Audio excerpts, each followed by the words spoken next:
hello, and welcome back to the WGL APAC. What a game we just witnessed. What Coalition Zoo a game. going ham and taking a leaf out of your book, Alex. I'm sure your personal memoirs at that. Oh, absolutely. Look, I mean, Madhouse, he asked before the game on Twitter, you know. I thought that was just a joke. Well, no. I was reading that one too. The guys will listen to you, know.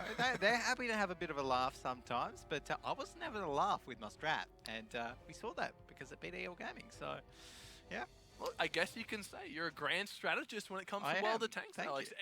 It's very difficult for anyone to come up with a strategy, a sound strategy at that, to take out EL Gaming, and you managed to do it once out of two. You did two strategies, and one of them that's 50%. That's pretty good. That's better than Coalition Zoo's current win ratio, right? Exactly. It definitely by quite a margin, I think. But if there's one thing that I do feel confident at, even if it's not playing World of Tanks quite so much, it is at theory crafting. I've always been a theory crafter. I love a good theory. Exactly. After a patch comes out, you're like, okay, how is this going to shift this? How's the power of this tank going to affect the other power of the tanks that we normally see picked? Is this one going to get picked more than the other now, etc. So it's always good to have a bit of a theory craft after a patch, and even though we have been quite busy this week here at the office, we've definitely had a chance to sit down and review last week, what went well, what didn't go too well for some of these teams as well. So yeah, well, but speaking of going well tonight, let's see how well the Darkwolves will fare up in tonight's game, because they have quite a road ahead of them. But the Darkwolves currently sitting in 7th.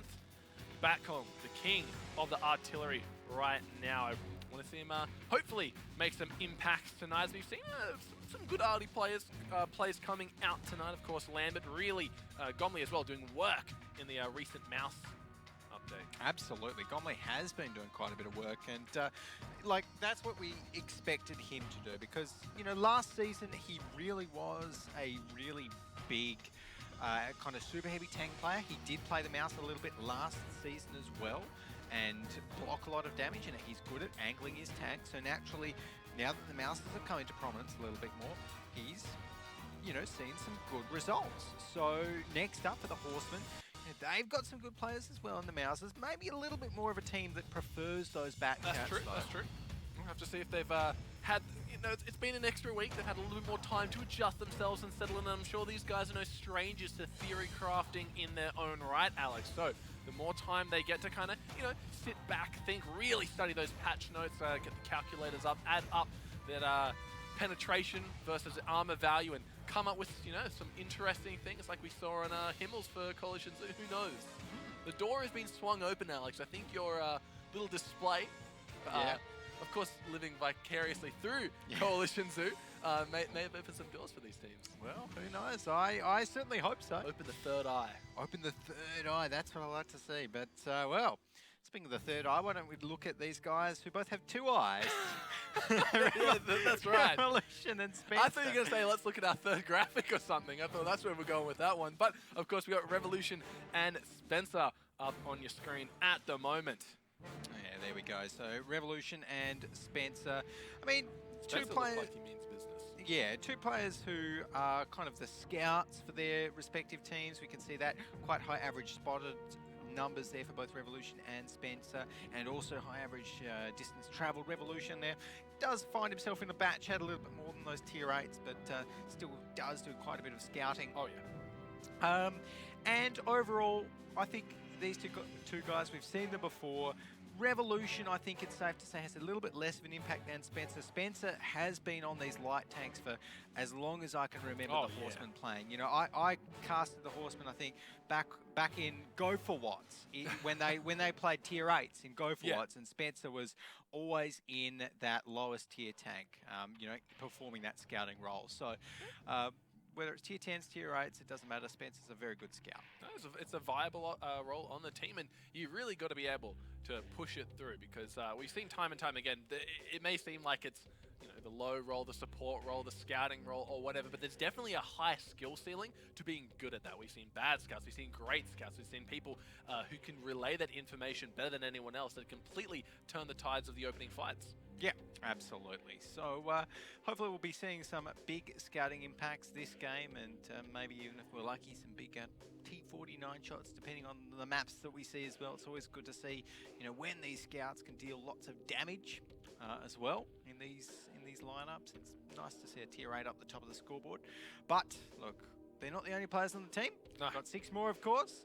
And I think that particularly in the mouse kind of style of play that we've been seeing recently, the tier 8s have struggled quite a bit to actually. They're finding their role very limited at the moment. So hopefully these low tier tank players can find a little bit more utility in themselves, not really going for those, we've seen the IO251s and the AMX 3090s sometimes just be a nuisance, getting like, a couple 200 damage here, a couple 200 damage there, but it's really more, they're finding it more difficult to make that damage stick. It's just getting reflected, absorbed, what have you. Yeah, exactly. So look, I'm definitely looking forward here to seeing how Spencer plays, how Revolution plays, how the rest of them play. Yeah. But I think taking a look at the maps that we've got, ban first out Mines from the Darkwolves, to be honest. It's a little bit surprising for me. The Darkwolves, yes, they're not great on Mines, but neither are the Horsemen. Mines is actually one of the Horsemen's worst maps. So I'm not too sure whether Darkwolves just doesn't want to play Mines. But they have vetoed it out first quite a lot through this season, so it's obviously not a map they're super comfortable with. Steps, the next veto from the Horsemen. Now, that to me doesn't make sense at all, because the Horsemen are very good on steps, so a little bit confusing. Himmels, they had Ghost Town as the first pick map on Darkwolves side, and then Himmels coming through for Horsemen. I wonder if we'll see the Blakey strat. Yeah. What are we going to coin that? We've got to coin it something. Yeah. You have to. You have to be honest. Can be the Go-Go TD strat. Go-Go Gadget TD. Yep, that's the one. And Ghost Town first pick. I mean, I like that first pick there from the Darkwolves. Then Himmelsdorf. Again, Himmelsdorf, pretty solid pick there from the Horsemen. Yeah. Proc Cliff vetoed out. It's 2 maps that these teams aren't super comfortable on. Again, a little bit surprising to see Horsemen veto out Prokhorov, because they are maybe a little bit better on proc than Muravanka. Maybe they're just trying to get as much practice in on their worst maps as possible. Yeah, look, it could be that. It could be that. It could be the fact that they're not too worried about what they veto out against the Darkwolves, and maybe just want to strong maps. Yeah. Who knows? But of course, that's for the maps one more time for you guys. Ghost Town at the start of the night. Himmelsdorf, Muravanka, Ruenberg, and of course to round us out, Steps if we make it to the tiebreaker. And speaking of tiebreakers, Darkwolves at the moment need at worst a tiebreaker loss here if they want a chance to qualify for the playoffs. So this is a very important game for them, because if they just straight up lose this, it's lights out. Yep, exactly. The Darkwolves, of course, not looking too good on the ladder right now. They are in second last position, just above the Coalition Zoo. So, they really, like you said, can't afford to be losing anything else if they do want to hope of, getting into the playoffs and having the potential to play in our WGL APAC Season 2 finals in Taipei, which should be pretty awesome. But Horsemen not going to make it easy for them, I don't think, because, as well, the Horsemen, yesterday night, in a rescheduled match, the Horsemen actually almost beat Team Efficiency 5-4. Team Efficiency won 5-4, but they took it to tiebreaker, exactly. So they've been playing pretty good recently. I think the new patch may be favouring them now. They've had a little bit more time to practice and adjust to all the changes coming through here. So yeah, I do think that this is a much scarier Horseman that our Darkwolves could be facing tonight. And like you said, potentially banning their own comfortable maps, really showing confidence that they can beat Darkwolves anytime, any place. Yeah, absolutely. So look, I'm pretty confident here that the Horsemen can make something happen. Yeah. But well, Darkwolves always seem to get a little round out here and there, Alex. Need to pinch one off. Yeah, that's why my prediction is 5-1. I think the Darkwolves, they should be able to, get one against the Horsemen. They have actually got one the previous 2 times they've played. It has been 5-1, 5-1 to the Horsemen. So picking 5-1 here again, it's a bit of a safe bet. I wouldn't be too surprised to see the Darkwolves maybe take another half off the Horsemen. They very well could. Ruenberg is a map that the Darkwolves do sometimes feel comfortable on. They beat EL Gaming on Ruenberg 2-0 in their last match against them. So, maybe 5-2, but I don't really see any more than that.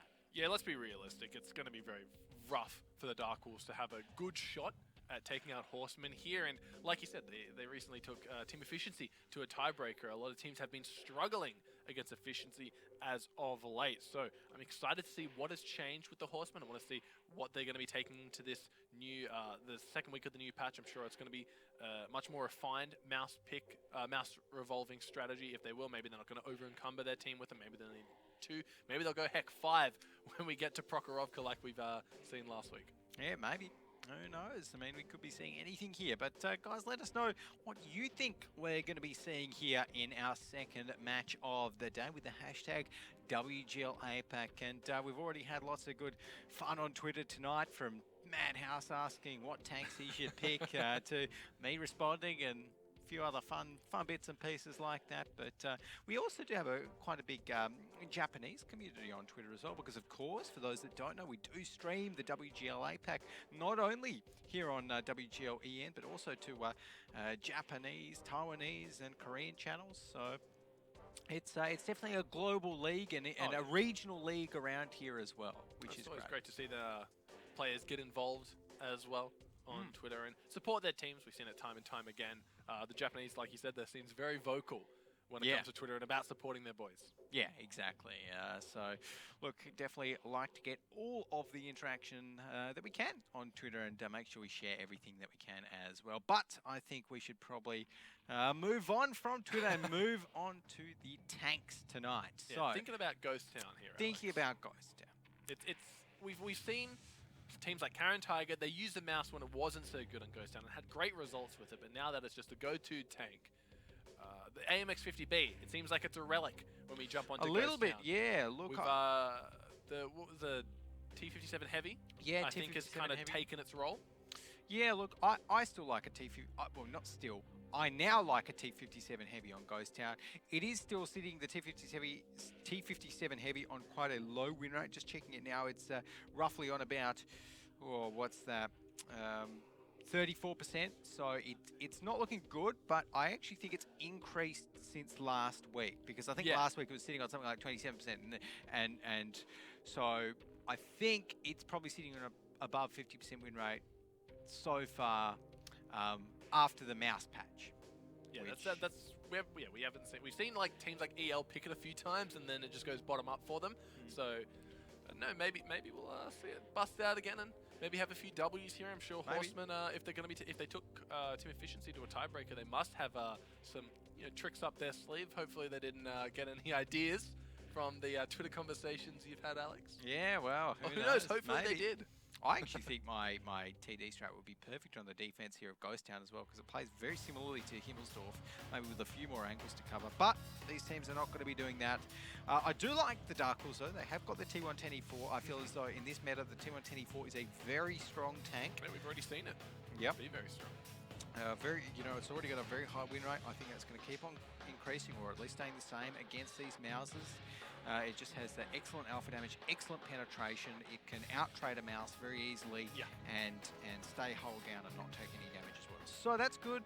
On the Horseman side, FV215B, honestly, I actually don't really like the FV215B now, because I don't feel as though it offers a substantial enough increase in damage per minute to actually be better than a mouse in a brawl. Because at the end of the day, the mouse still has 700 more health and like a little bit less damage per minute, so that is, and obviously, nigh on invulnerability at certain angles. So it's interesting to see the battles of the mouse. A good mouse battle where two tankers are proficient at that goes a little bit something like this: 0 damage, 0 damage, 0 damage, 0 damage. Oh, but a little bit of damage already onto Caviar. Got to be careful. Yeah, he does have to be a little bit careful there. And that T110E4. It's a funny tank, the T110E4. It almost doesn't look like a tier 10, apart from the fact that it's got a massive kind of turret and gun on it. It's an interesting little thing. We've got the little aesthetic gun on the top. Yep. Little cupola. It'd be really cool if you could fire those. I often look through all the tanks. You see some with like 3 or 4 guns. Yep. Turrets, and they're just for aesthetics. Wasted potential, Alex. Exactly. You could use them to like kind of knock down houses. Play some co-op. You have your little mate in the turret up there. Yeah, if he doesn't have a tier 10 of his own, he can at least experience it through you. Yeah, there we go. So the Darkwolves there, one of the few teams in APAC with actual sponsors in their tanks. But right now we do have Nico Best Waifu on that WZ111, looking towards the 1 flag. And it's interesting that the Horsemen here have gone for that WZ111 on the defense, as opposed to something like a Nudez. Oh, the sellout shots, I'm loving it. Yeah. Hockey takes a shot, bounces another. Gomli and Yui both making their way on through. So gonna have a good time getting another shot here. He doesn't want to risk it just yet. Looks like it's an unfavorable angle for him. Finds one. That was nice. Good shot. This is mouth. Hockey are playing this one really well. This is where the FE215B is actually quite nice. He doesn't take any damage from that one as well. So, you know, if Gomli keeps on trading like this, I'm not too sure if he's going to come out on top. Nundes are actually getting a few shots onto Yui, but Yui angling his turret. Obviously now, you know, since those buffs, the mouse just has to... It's durable, but not invincible. Exactly. It just has to angle its armor a little bit, and it should be all good. Essentially, the trick now with the mouse is to try and shoot at it when its armor isn't on an angle. I mean, it's a trick with any tank, I guess, but more so the mouse, because like you really have to time your shot. Yeah, exactly. If you shoot it dead on 90-degree angle, you know, with a tier 10, you're probably going to go through. Anything else, maybe not. At least in the turret. Maybe not. Oh, Darkwolves on the cap right now. Don't know if they expect to win off cap victory. They just kind of want Horsemen to come to them, but it's not looking so good. They're just getting shut up with really no rebuttal right now. You can see small bits of damage here and there on the Darkwolves. They're only finally starting to get some damage back on the board to the Horsemen. Sphinx and Gorilla take a shot here and there, but nothing to write home about at the moment. Yeah, there we go. OBOV doing a good job kind of side scraping there, then only poking out when he needs to. But right now the Darkwolves, they're taking quite a few more shots than the Horsemen are at the moment, and we can see the HP pool is actually already in favour of the Horsemen by so much. Lambert goes down as Hockey picks that one up. Now OBOV trawls his way through. Oh, speaking of going through, Spitz on the flank here. Oh. Look at this. We haven't seen something like this in a while, Alex. Yeah, fast tanks darting in and out of buildings. Exactly. Spitz there going to be dodging those shells from the AMX-50B. Just getting a little bit behind cover before the AMX-50B can put the last shot in towards him. But now Sphinx will be on Spitz's back. And it's actually started to turn a little bit for the Horsemen as they've lost the mouse. They've lost Hokkyo in that FB215B. So they are now a tank down. Getting a bit greedy by the look of it. Yeah, I think so, and you know, with Spitz coming back in here, there's going to be another tank on the ground here for Darkwolves, and the Horsemen, they really need to get that T110E4 off the field. It's going to be pumping out so much damage, and ideally clean up those two Mouses as well. The AMX-50Bs, really not looking too great. Basak not going to be able to find any damage onto Nundasu here, and we may see the AMX-50B finally start to enter the fight here. I feel like Horsemen just kind of had it sitting at the back doing not a lot for the squad. So Gorilla finds one kill. Yui might be in a little bit of trouble, but of course Sphinx, he's going to have to hit perfection to get those shots, but he's hitting it right in the back, and Nundasu picks him up. So Darkwolves, it's a 4 versus 4 at the moment. HP pool favoring the Horsemen right now. Gomli and Binu making their way around to try and take out Gorilla. But you can see OBOV darting in and out. Gorilla finds a kill onto Gomli. Spitz, he should go down any second now. He's on 33 health. He's really flirting with danger. But, of course, the MX-50B, it's got no shells left to play with here. Binu should have no trouble. He's going to be off the reload first, but Spitz is the one to finish him off. 3 versus 3.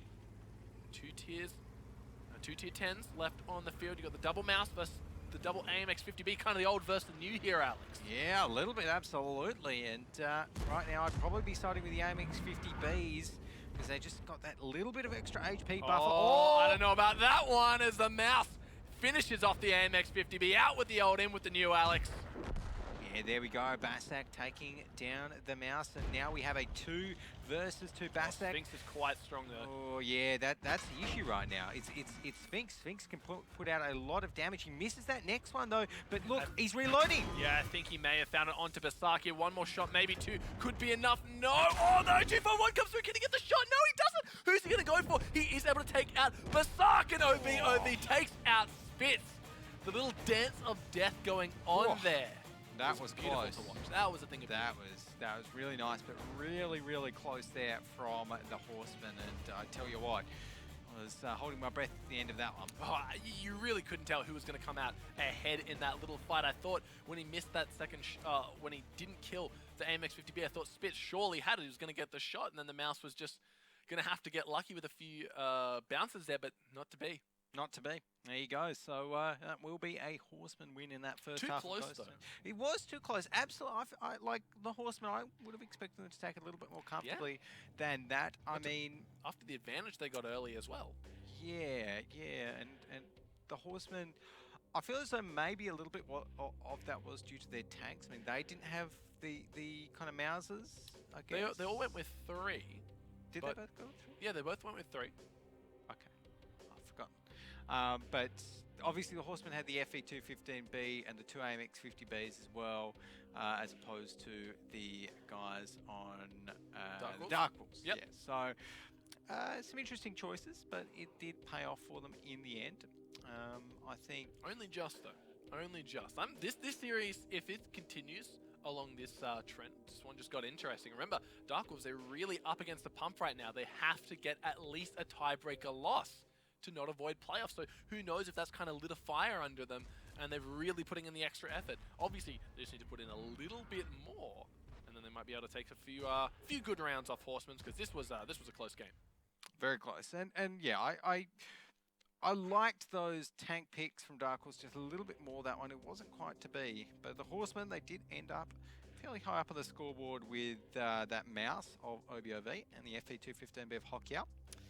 Barsack, look at that for the Darkwolves, 4.3k damage in the AMX50B. Caviar, 3k damage, such a high damage game. Oh yeah, the AMX50B sends its regards. Getting the top of the damage on Ghost Town. Of course, yeah, Caviar doing some work as well. Yes, Sphinx actually Ooh, as well. He got himself up there. Yeah, he was getting some great shots in the back of the mouses at the end there. Yeah. Really finding his mark. 100%, and it is very hard to deal with a Batchat 25 TAP. You know, when you're in a mouse, obviously so long to turn the tank, so long to turn the turret. So Nico best waifu there at the WC111, maybe not having as much of an impact. I guess he did fire 10 shots and maybe just not going through with many of those, but that's definitely an area that the Horsemen can look to improve for the future. Whether they do still like the WZ111 or not, I'm not too sure. I think it's still not a bad tank to pick here because it does have a little bit of extra HP buffer, you know, for a tier 9 tank. But honestly, on the defense, I'd still almost rather a T95. I feel as though the T95 is actually the kind of secret power pick currently, like in place of something like a WZ111 for these defensive sides on some of these city maps. Not going to be much more of a secret power pick if you keep talking about it on broadcast, Alex. Who knows? Well, maybe the teams will start listening to me now that it's beat the L. But yeah, look, I think overall, that FE215B was used really well by the Horsemen. I think if Hokia hadn't got that damage off early on with the FE215B, then, you know, they really would have struggled if Hokia hadn't individually won those trades against what was effectively the 2 mouses of the Darkwolves. And, you know, Gomley is not normally one to get out traded. He's normally pretty good at that kind of mechanical blocking skill. Yeah, he was, again, it didn't even seem like he was trying to take the trade. He was just letting himself get damaged and think, oh, well, I'm in the mouse, I can take it. I'll probably reflect this shot. Nope, never mind, I got damaged. Oh, this next one shouldn't go through. Oh, it got damaged. And just time after time. And before we know it, he's down like 300-400 health, which I know doesn't seem like a lot, but it adds up. Yeah, exactly.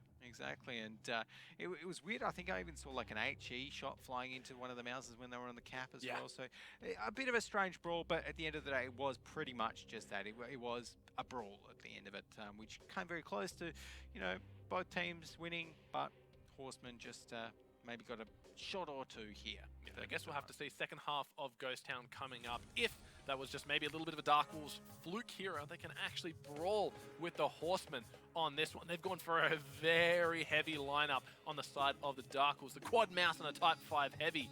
The Udes on defense, making a guest appearance as well. Yeah, I actually really like that Darkwolves lineup there. I mean, they've got the Udes looking solid for the cap reset. They've got the Type 5 heavy for, I mean, basically anything it wants to do. It's guaranteed damage, it's a lot of health. The Mausers, the T110E4 I really like as well. I mean, thinking about it, I was a bit of a champion of the T57 heavy recently coming into this, but like, how quickly your opinion changed, Alex? I don't think it's. I don't think the T57 is bad. I feel like your words were the T57 is bad. Quote. No, that was before the mouse. I know patch. that was before the mouse patch, but it still still funny how quickly your opinion changed in one patch. Yeah, well, that's because the T57 is not quite as bad now because it's better at those Mausers. But I mean, look, I really like the T124. I think the T124, we've seen it used a little bit in other regions, but the fact is, it is just a super strong tank. It's 750 damage, 375 mils a pen. Like, it'll go through with any shot that it fires. It's got an amazing gun, great great turret armor. So yeah, I'm definitely favouring the Darkwolves to win this one. I just feel as though their lineup is stronger than the Horsemen. Although, they need a reset in 10 seconds. Oh, they really have to be careful right now. I think Darkwolves may have gotten off the hill, yeah, just in time. They might want to just get the burst onto Revolution before he can get away. Archon cops a shot here, and there is able to return one back around. It looks like he's lost his gunner. Spitz making his way through Revolution as well. Big shots coming through, and 900 onto Archon. He has to GCFO his way out of that one, but the Triple Mouse have made their way through the town and have engaged onto Darkwolves. Yeah, look at that, and Caviar up on the hill, he's going to be starting to put down a little bit of damage. Revolution, though, going down, that is not good for the Darkwolves. They really didn't want to lose that TD so early on. That is a lot of their damage. And the Oots, though, finds a kill onto Hokia, I'm sure, with a bit of an assist here, and their Spitz may be in a little bit of trouble. Gorilla backing Basak into the corner. He's got some backup though. You can see shots coming through here, but so does Basak. You can see the Darkwolves tanks are moving around the corner. Yui in his mouse will try and hold off OBOV for now, but these guys just butting heads at the moment. Unstoppable force meeting the immovable object. Somehow Spit's still alive on a slither of health, but looks like we might be seeing a mouse traded for a mouse here. Basak might look for the shot onto OBOV before he goes down. Not going to find it. OBOV picks that one up, but goes down in the process. Yeah, look, I mean, it is looking good for the Darkwolves right now, but really the issue is Nundesu's still up, and he's in a T57 heavy. You know, if he gets another reload off, then that's another big chunk of damage which he can put out very quickly. Though.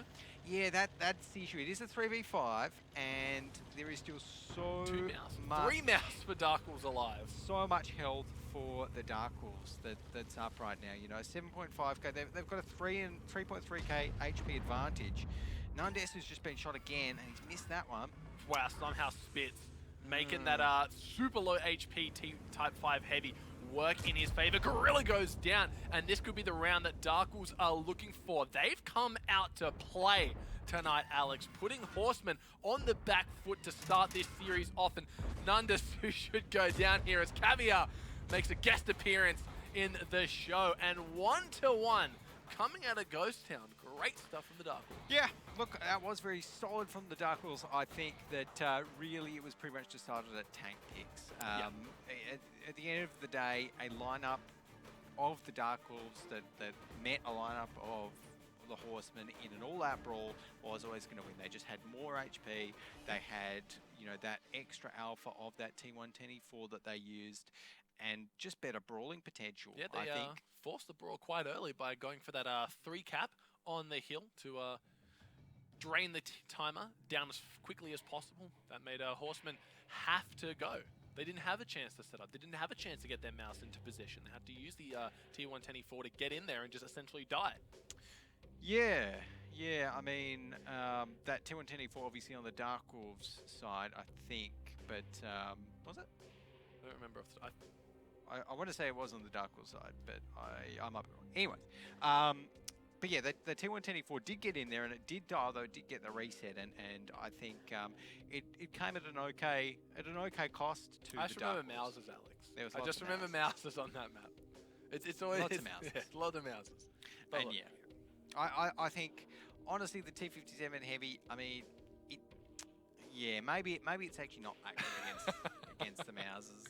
Didn't seem that good. Not when there are 4 of them. Not when there are 4 of them. That's maybe the issue. 1 or 2. Like, it does need to actually flank around. It can't. It shouldn't be going, you know, toe to toe against them. It was on Revolution, and it did die immediately. Yeah. And was this? Yeah. Look at that shot. Look at that shot onto Sphinx. That was big. That was big. Lambert there getting a nice shot onto Gorilla. Things just went right for the Darkwolves in this game. They played it quiet. They played it to perfection. They came out ahead. Yep. Good stuff. So Spitz in the Type 5 heavy actually dealing the most damage. I guess when you're hitting for 1.3k. Yep. When you're a little bit inflated there. And there you go. You know what? that I suppose the T57 Heavy has done. We just well. didn't see a lot of it. We right? exactly. We didn't see a lot of it. And sometimes when we don't see a lot of it, it's hard, it's like, oh, maybe it didn't do that much. We got to put the blame somewhere. Exactly, and, but 3 points on our part. Top damage on the Horsemen, and yeah, so I'm confident in saying that yes, the T57 Heavy is still a good pick against the Mousers.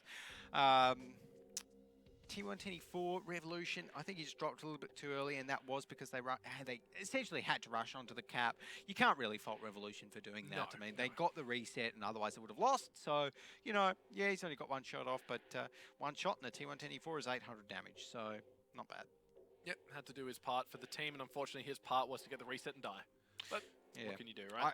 I think that was the other issue. As soon as that reset came through, the Batchat APs really were in struggle street. Oh, they just had nowhere to go. They tried, like you saw, them trying to take out Spitz. He's hitting for 100, then get hit for 1.3. Like, there's no chance. Exactly, and that's the other issue with when you're fighting up against a Type 5 or a Type 4 heavy that is going to be shooting some variant of high explosive against you in a Batchat or a Batchat AP. The fact that not only will one shell basically cripple your HP pool, it'll also probably cripple your crew if it goes through as well. So, like, and maybe even damage the modules on your tank, which is what we saw there. And that's why the Type 4, the Type 5 is such a power pick right now. It just completely can be used to shut down any of those lighter tanks. Yeah, it really just looked like someone hadn't upgraded their units on Civ. The little tanks just coming through and getting blasted to oblivion by the cannon troopers. Yeah, there you go. I can't quite say I've played Civ with the cannon troopers, but there you go. The cannons, you get them eventually. Yeah. Get metallurgy, whatever it's pronounced. Yeah. Only seen it read. Metallurgy. Man, anyways, who knows? Who knows? We like to get off track on this show. Just a little bit. We got tracked, Alex. We got tracked. Don't have a repair kit. Jordan's the repair kit. Usually he gets us back on quick. Jordan is the repair kit. He's the repair kit of WGL APAC. So funny. After that last one, guys, Jordan was just out the back. I was like, you like that one, Jordan? And Jordan just couldn't comprehend it. He was blown away by Coalition Zoo. Getting 2 games against DL in that last one. It didn't compute in his head. No, he was he's all sorts. Yeah. Out the back. So he's having a much needed break from tanks tonight. He's gonna of course be back on for game number 3, but he needs a little break after that one. Couldn't tell what phased him more, the fact that they actually followed your idea or the fact that it worked. Yeah, exactly. But here we go. We got a little bit of a variant on my idea. I do like it though. It's not quite the pro strats, but it's close-ish here for the Darkwolves. They've got 2 T124s. They've got a T95 and a Type 4 Heavy. I think that's a good compromise instead of the 2 T95s. Nothing wrong with that. And 3 Mousers. So pretty solid strat here on Himmelsdorf. I don't know whether the Darkwolves might have seen the guys on TCZ run those T124s or whether they've just realised themselves that it's quite good. But the T124 is a very solid tank against Mousers on the defense of Himmelsdorf. And so, honestly, from this lineup, I would actually say that if the Darkwolves do a good, solid, tight setup and don't push too far out and put enough tanks down that 1, 2, 3 line on the railroad, then they should actually be able to win on the defensive side here. I really, if Coalition Zoo can make it work against EL, then there's no reason that Darkwolves shouldn't be able to pull it off against Horsemen if done correctly. And I feel like, people, it's the eventual conclusion to come through, right? What deals with thick armor the best? A lot of penetration. Yep, exactly. And I mean, that's the other thing. The Mousers, whilst they do have a lot of hit points and a lot of armor, etc., technically speaking, they're not actually amazing at trading. Like, because whenever a mouse aims its gun at you and you get it on a 90-degree angle, pretty much any tier 10 will be able to go through it. So if you've got something that can ricochet a mouse's gun while it's hold out, like a T110E4 with its very strong turret, then that means that, and you've also got 750 alpha damage, then that means that all you have to do is trade with the mouses and you'll be able to go through the mouse fairly easily. It won't really be able to go through you, and it doesn't really have the option of rushing you because it's a mouse. you know, so... Yeah. Well, it seems like you've done your research here, Alex. I'm sure so have Darkwolves. I have to see if it pays off for them tonight. Already seen it work once for Coalition Zeus. So throwback to that game, of course. Here we are.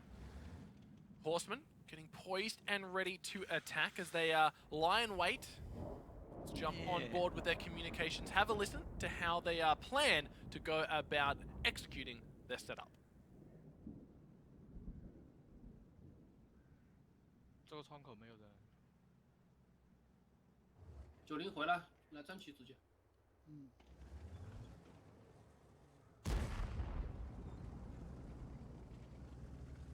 这个老鼠也过来。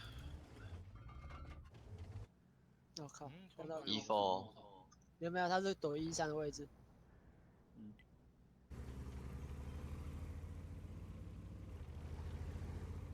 哎，又卡了，我操！打不到，打不到，他意识太矮了。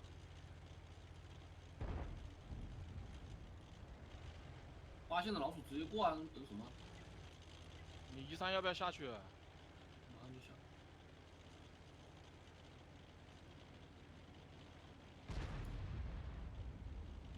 你在山上自己可以。他 A5可能进了一台老鼠了，或者是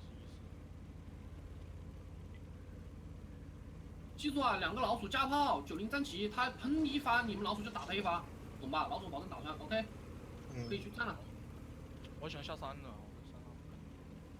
你不急嘛，他无限的老鼠总会包出来的嘛。方向那个要声音好。 The slow march of the Horsemen into the inner city of Himmels.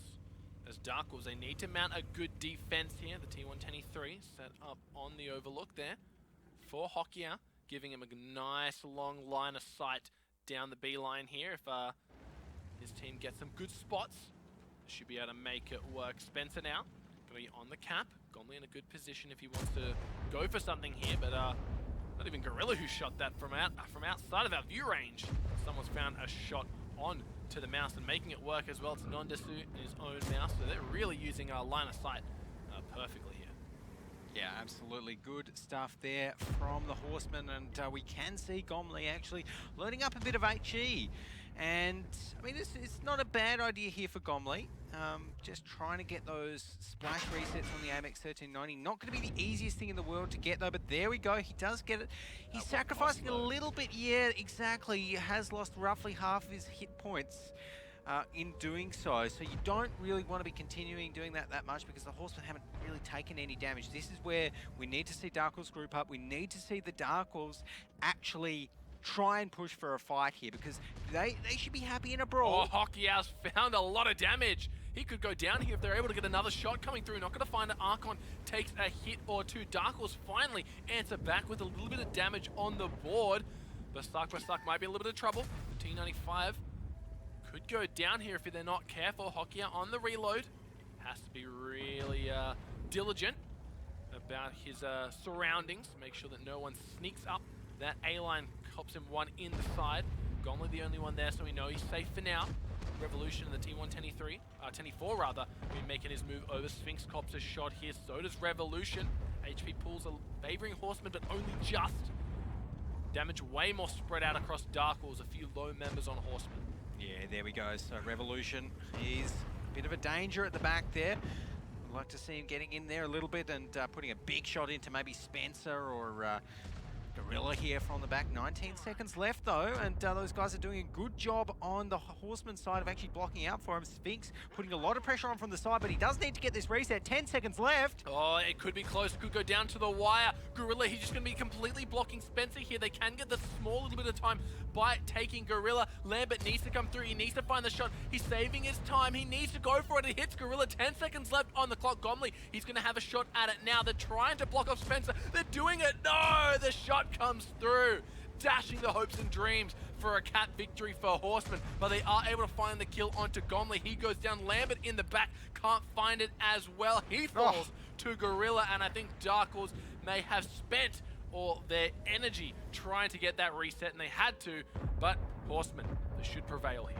Yeah, this is looking really good for the Horsemen. I mean, Caviar, yes, he's in a T110E4, but he's probably just going to get, well, not rushed down by these Mouses, but they should be able to pin that lower front plate fairly easily.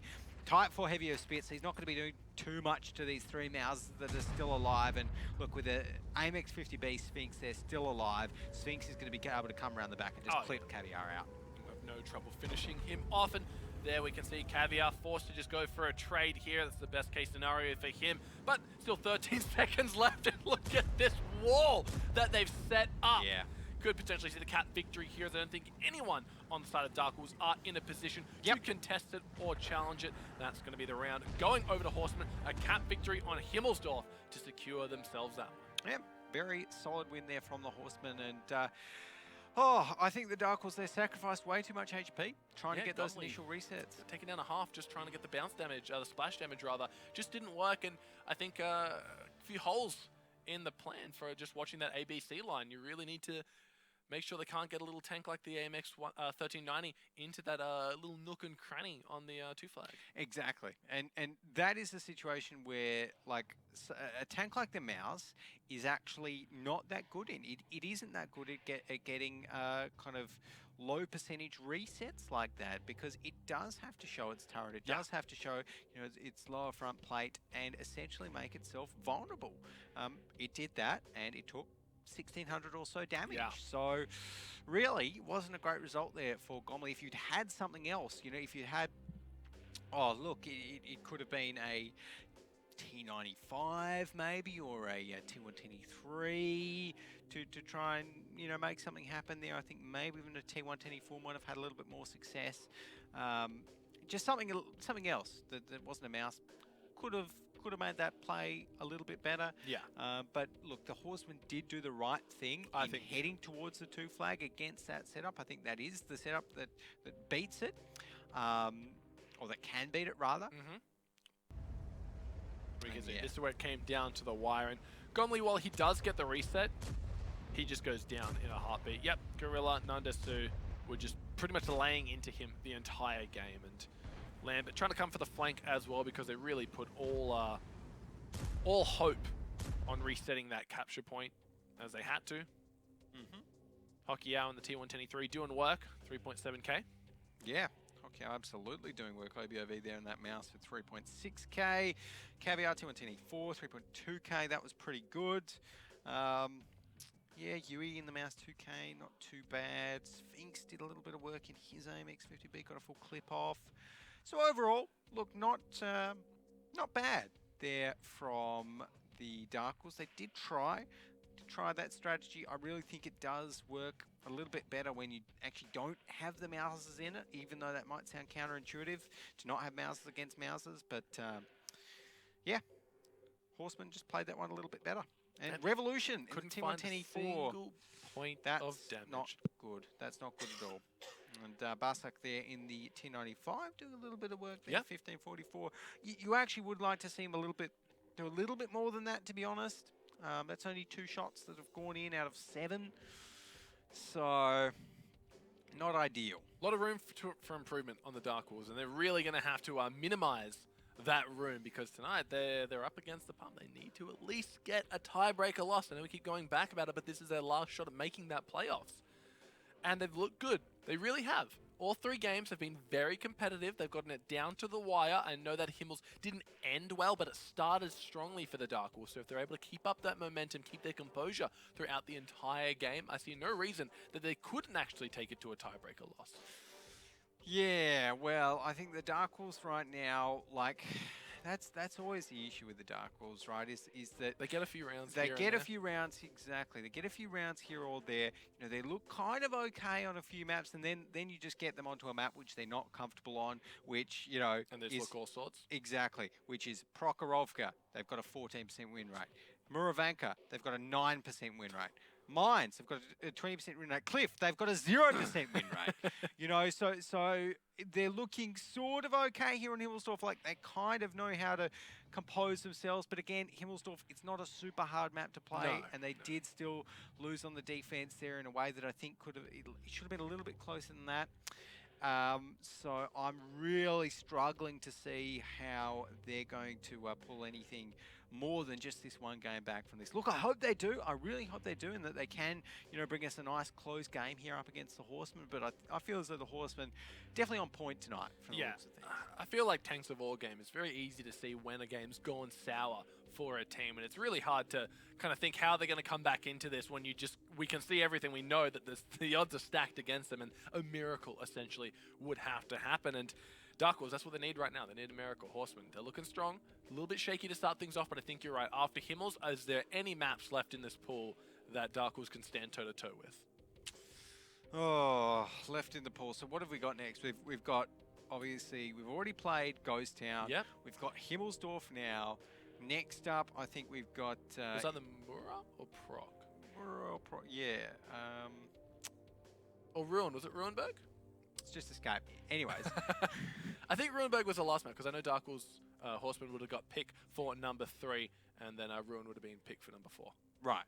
Okay. There we go. But number 3, it escapes me. So we really need to start writing these down, Alex. Yeah, so Jordan always writes them down for me, so I He just gave us the biggest grin as he walked past. All right, we got the tanks ready. Let's not banter on for too much longer here when we got a game on our hands. Absolutely, and we will be seeing 2 T110E4s on the Darkwolves side again. Look, I still quite like that. They've got the Mouse, they've got the Type 5 Heavy, the Batch, and the AMX 1390 on the attack.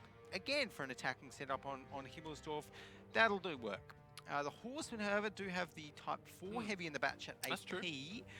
FV 215B and the AMX 50B. So, little bit more of a kind of brawly setup there from the Horsemen, I guess you could say. But again, they're both lineups designed to do fairly similar things, and they're essentially heavy lineups on Himmelsdorf. There's a limit to how much you can actually expect. Jumping into our second side of Himmel's Horsemen. They're up 2-1 at the moment here, and looking to potentially end this. As we all know, Himmel's defense, we've seen a lot of teams really struggle to get in on the attack side and make it count for themselves, and already good setup coming through for Horsemen. I'm curious to see how Darkwolves will go about breaking this one, and quite a wide spread actually from the Horsemen. We see a lot of teams really kind of cluster together and just focus on their general lines of sight. Yeah. I think right now we are going to be seeing Basak there. I like that he's pushed up.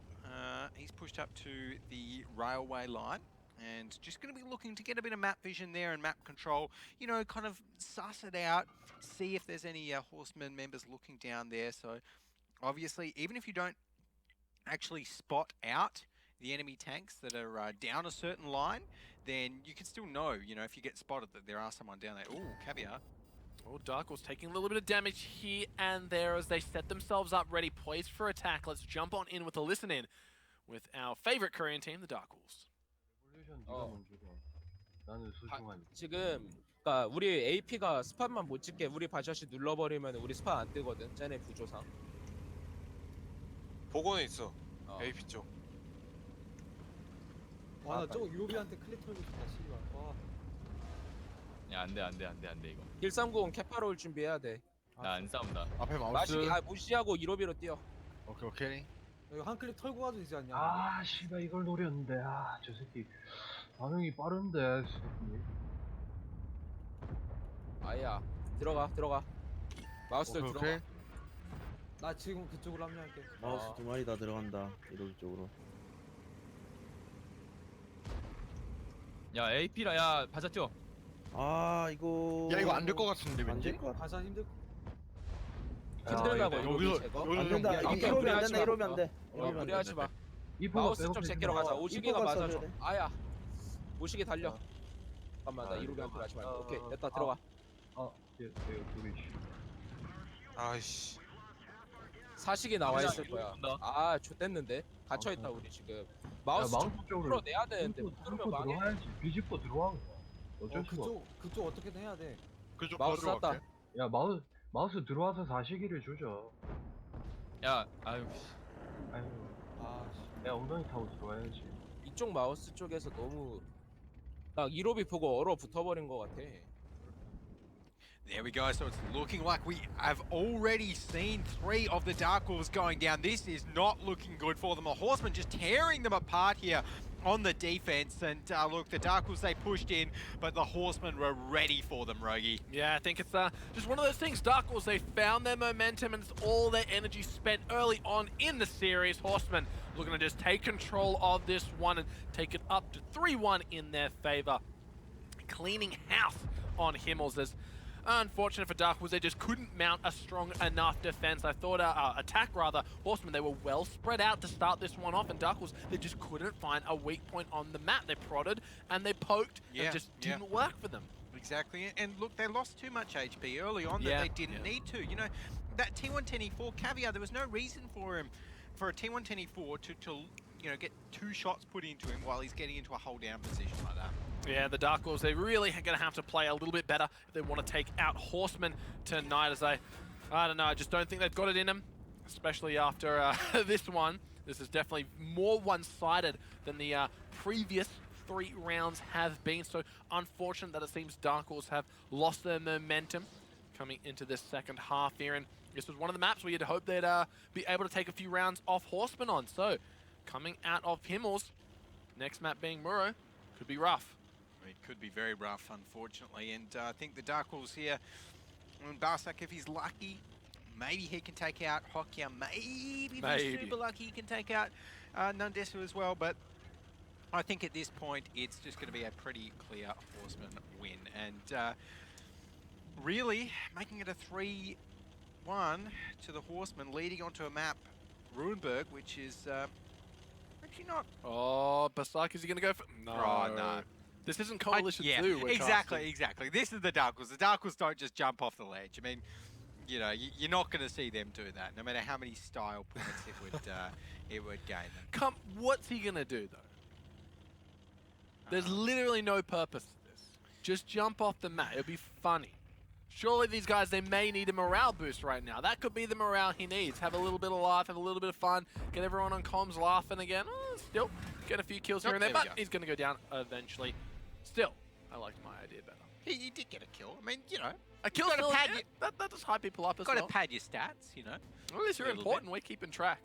Exactly, keeping track of everybody's stats, which is, it's very fun, honestly. Well, to be honest, Basaki doesn't play very often, so he's not going to have a good shot at getting anywhere near to be a mentionable position on the leaderboard. He still could have a high average damage. That's true. So, you know, average whatever. But look, overall, right now, I think that Barsak, even though he didn't quite manage to carry a 1v5 there, still has got to be pretty happy. He got a good little pick there at the end. But the Darkwolves, look, not looking super strong. No, right now. There was Himmelsdorf attack for them. That was a better half of Himmelsdorf, and just a few too many silly mistakes that kind of led to their defeat. Really, they just really didn't look in that one. They just tried to take too many strange fights, questionable trades that didn't work out for them in the end. Horsemen, they had a really... I really like seeing Horsemen's defense, actually, because so many Himmels we just see 7 tanks barely leaving spawn, just grouped up, watching down lines. Horsemen, they spread out super far, being able to cross for each other at pretty much every angle that Darkwolves decided to attack from. It was on point. It's good stuff. It was good stuff there from the Horsemen, and that's what we expect for them on Himmelsdorf. You know, they aren't a amazing Himmelsdorf team, but they do have a pretty good win rate on it, 60%, which isn't too bad at all. And I'm sure we'll see that reflected here as Hokia. Look, the FE215B, that is something which, again, it needs a really good, like, FE215B player to play. You can't just, you know, put anyone in a heavy tank into an FE215B. Bring back the FE4005. Yeah, you reckon? Yep.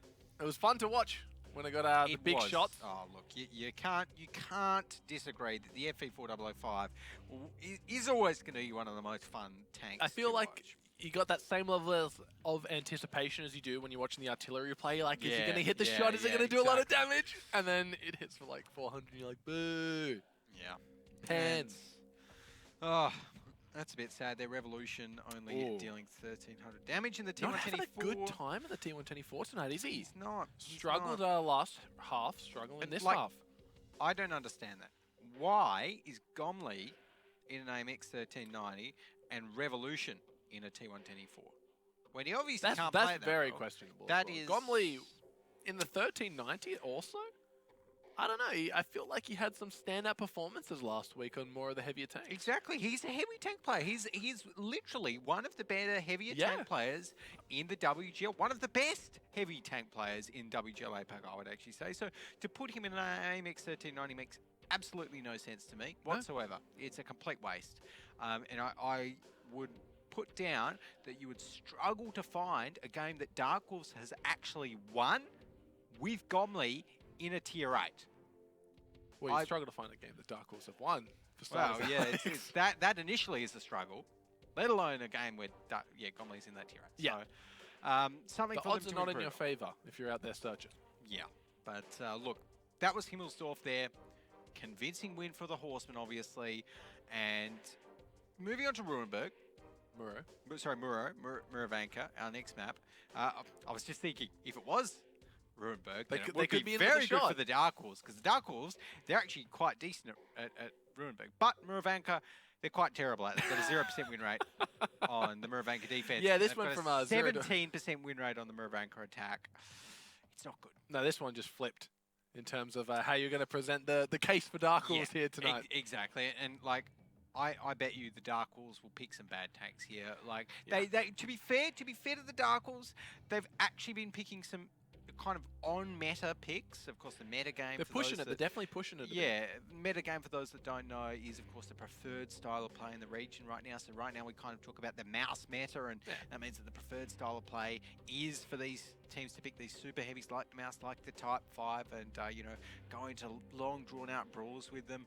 But the Darkwolves have been picking a few good tanks, like the T110E4, although judging from the previous Murovanka record, they'll probably pick something bad like the T110E5 that just doesn't offer.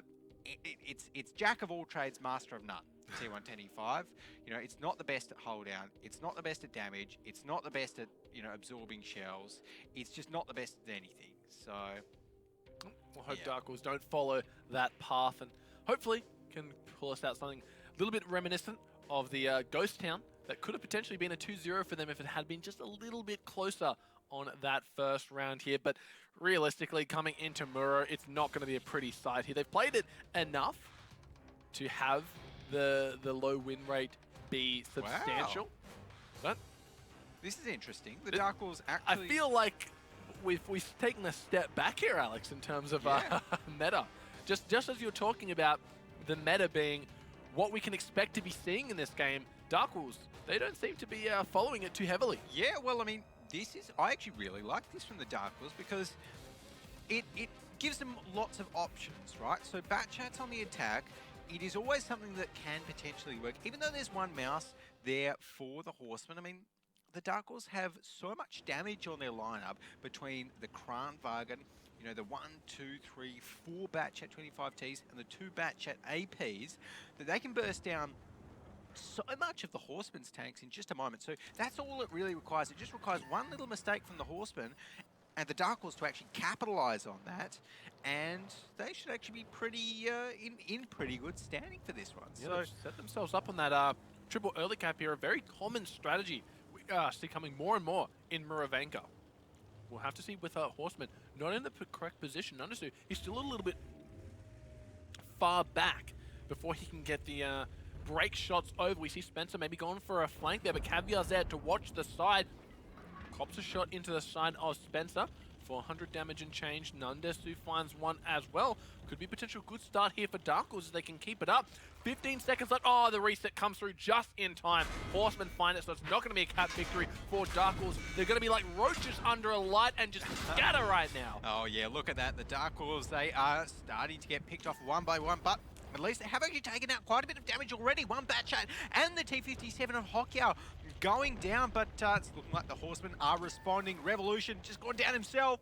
He's got to be really careful. Gomley's so low, so is Sphinx on a slither of HP as the Kranwagen's on the reload. This could be bad for Darkwolves. That's going to be one tank out of the fight. Gomley goes down in the Bat AP. Spitz falls after that one. Horsemen retake control of Murovanka as Darkwolves dropping like flies. Yui only one shot away from death. The Kranwagen still on the reload. Sphinx goes down. Caviar able to pick up that one. 4 shots left. Could he potentially find Spencer here? Gets a big shot in the back, but Spencer, he's looking to try and take out Yui in the process. Caviar, can he be a knight in shining armor, a guardian angel? No, because heaven has forsaken the Darkwolves right now as Horsemen. The 4 Horsemen of the Apocalypse, 4 of them left alive. They're going to be on a stampeding rampage right now as Nandasu goes down. Darkwolves looking like this could be all over for them on the first half of Muro. Yeah, I mean, look, the Darkwolves there, I mean, they tried. They didn't really get any kind of proper early momentum. The Horsemen were able to shut down those 2 tanks early on, those 2 bat chats from the Darkwolves. I'm not too sure how much damage Lambert's actually contributed here, but I would gather that it's not that much. Exactly, missing that one onto Archon. At the end of the day, they've tried. They haven't done too badly, I think. I think you can say that the Darkwolves here, they've given it a good crack for their team lineup, but just not quite dealing that extra bit of damage that they needed. Yeah, they tried. Didn't work out for him. He said we may be seeing some questionable tank picks coming from Darkwolves on Muro. And I just think that the age has passed for that type of strategy to work. You just don't have enough damage output to deal with the tanks on Horsemen. And going, like, I can see in what universe it could work, but they just kind of scattered. They didn't have that focus fire. Like when we see EL do that strategy, exactly. the tank pokes over, the tank dies. Exactly. They don't just leave their brothers in arms and scatter. They make sure to focus fire and they make sure to kill the tank peeking for the attackers. Yeah, the like defenders, if you use it as like a kind of a laser battery setup, you know, with all of your bat chats just lined up and all aimed at the exact same point, so it could just go, you know, bam, there you go, first tank dead, bat chat's turn, volley, second tank dead, then that's how it works really well. That's how EL Gaming use it. But the Darkwolves there, I mean, I think they might have started off with a bit of good focus fire onto the T-57 heavy, but it all kind of went downhill from there. You know, it was just a few shots here, a few shots there. To their credit, they didn't actually put any shots in towards the mouse, so that was a good move from them, or at least they didn't get any shots through the mouse. So, like, it wasn't the worst play there by the Darkwolves. Sometimes these work, sometimes they don't. So we can see there, Barsak, yeah, look, he got taken down first. T-57 Heavy got knocked down next. Then there's a bit of split damage there. You know, Nundesu's quite low, Sphinx is quite low, but still alive. You know, an STB-1 is not something you want to leave alive if possible. Gorilla and Ark on top of the damage dealt stats for tonight's first half of Muravanka. Horsemen doing work, and Lambert, the Kranwagen, we were questioning how much damage he was able to get through. 2.3 are commendable, but got to remember, when we have very high HP pools, we do expect a little bit higher damage this time around. Maybe 3k could have turned some heads here, but maybe. Not to be, though. Not to be at all. So, Nundesu in the STB-1, 2.3k damage. Not too bad, you know. Sphinx, Bad Chat, 2k damage. Pretty good. But no real standout performances. Obviously, this is never going to be a very high damage matchup when it's you know, a team of all Bad Chats and a Kranwagen. So that's basically what we expected from this. Down the bottom, Spencer not doing too much, Barsak not doing too much in that Bat Chat. Hockey out, he's excused, he got bursted down first. Still able to output a bit of damage considering how fast he went down. Yeah. Look, absolutely, absolutely. He hasn't done too badly. To get those 3 shots off, you know, 3 out of 4 in the clip. So he's done what he needed to. I think that the Darkwolves here, look, they tried that. It's not something that they often try. They don't really seem like a team that likes to do those rushes, to be honest. They are more of a passive or more of a defensive team. So it's always nice to see them try something a little bit different. And even though they didn't win with it, I think it showed some merit, but at the end of the day, like you said, Max, you know, they need a tiebreaker loss at the very worst here to still be mathematically, you know, in the running to play in the playoffs and head to our WGL APAC Season 2 finals. But the way it's heading 4-1, with now the Darkwolves on their defense of Muravanka, which this season they have never won. 0% win rate. Big fat 0 there, and the light at the end of the tunnel is getting further and further away for Darkwolves. They just can't claw themselves in with a shot here. Coming in, of course, the second half, 0%. They're gonna have to pull off a miracle here. They're gonna have to change history, rewrite it even to break this 0%. And mean, then look, come there's- back and there's, do the reverse horse sweep. There's a time for everything. But what's so interesting is that, you know, Muravanka as a map, it's not actually a map that Darkwolves veto at all. They even though it's their worst map by far, they only have vetoed it once. So, for whatever reason, they must still feel somewhat confident on it. Like, I don't know, they've only won it, literally one half of it. So, I don't know why they would feel confident on it. You can only ban so many maps, Alex. Well, you'd probably, well, I suppose actually, yeah, they've got a 0% win rate on Cliff, so you probably want to ban that first, and then They don't like mines either. yeah, they don't like mines, and they don't like Prokor. They've only got a 5% high win rate on Prokhorovka, so Hey, look, realistically, the win rate's never going to be high when you're the 7th place team. So you gotta take what you can get when you're in the Darkwolves position. Horsemen, though, will be running a similar batshot heavy lineup. Of course, very similar lineup for both teams here. Of course, just substituting out the AMX 1390 with the 0251 and the Kranwagen with 113. yep, there we go. So the Darkwolves there, I mean, it's pretty much the same, the same lineup. The Kranwagen and the 113. Obviously, the Kranwagen is slightly different because it's an auto-loader, but at the end of the day, they do perform fairly similar roles. It's just the Kranwagen is, you know, better on the defense because you can set it up on a hill where it can really utilize that turret in a drawn-out fight if it doesn't get rushed. So I like that. The Horsemen here, they are going to have to get a little bit creative. Where do they want to go? Through the magical forest, it seems, on a journey. Yeah, journey through the forest. Barsak going to be sitting up here in one of these magic bushes. And we are going to be seeing the Horsemen heading through there, but Gorilla right now, like, I'm a little bit worried because if the Darkwolves just catch out Gorilla and burst him down, then that is 3,200 HP that the Horsemen won't have. Oh, yeah, and it's looking like it might be the case. So I think if Horsemen Gorilla gets spotted out here, I'm sure that's going to be the go signal for the Horsemen, and they'll have to go for the Magic Forest push. Gorilla, he's going to get surrounded here. A bunch of Velociraptors coming in on the big cow. They're hungry and they want their dinner. Gorilla's got to be careful the second he gets spotted out, and oh, he could be in a world of hurt. He's he sees Revolutions behind him. No, he's going to go for the full turnaround. And what's that going to mean? It's going to mean the other Darkwolves are going to come in and get the little nips here and there. Did you watch the new Jurassic Park, Alex? Where all the raptors came in to take out the T-Rex? I think that's a terrible what's happening right movie, now. but that's what's happening is the poor T-Rex can't hold its ground. 1,000 paper cuts take out even the mightiest warrior. Yeah, and just like that. Oh, but actually, you know, I was about to say that could be a really good pick there for the Darkwolves, but the Horsemen are reacting. I think the Darkwolves should be safe there because this is dangerous for the Darkwolves. They are all on the reload. So right now, the Darkwolves' damage output is practically 0. Well, Nondasu just shot off half his shots at nothing, so... Yeah, but there we go. That is not going to worry the Darkwolves because the Horsemen were not able to react at all. So overall, a fantastic little pick there for the Darkwolves. And it's just become a little bit harder for the Horsemen to win this, and I'm not too sure why they weren't expecting something like that, particularly after that last I know, half. and you got to think, what do Horsemen expect to happen? What do Darkwolves expect to happen when they see a bunch of bat shots? They expect the Horsemen to be running straight for the one flag. They go for that, and they think, oh, the Horsemen aren't here. Guess we'll keep looking for him. And they keep going, and lo and behold, what do they find? Gorilla sitting out there by his lonesome trying to have a picnic or something, and he just gets taken out. Now Sphinx going to be the sacrificial lamb for his team as they try to do the same thing but down a tank.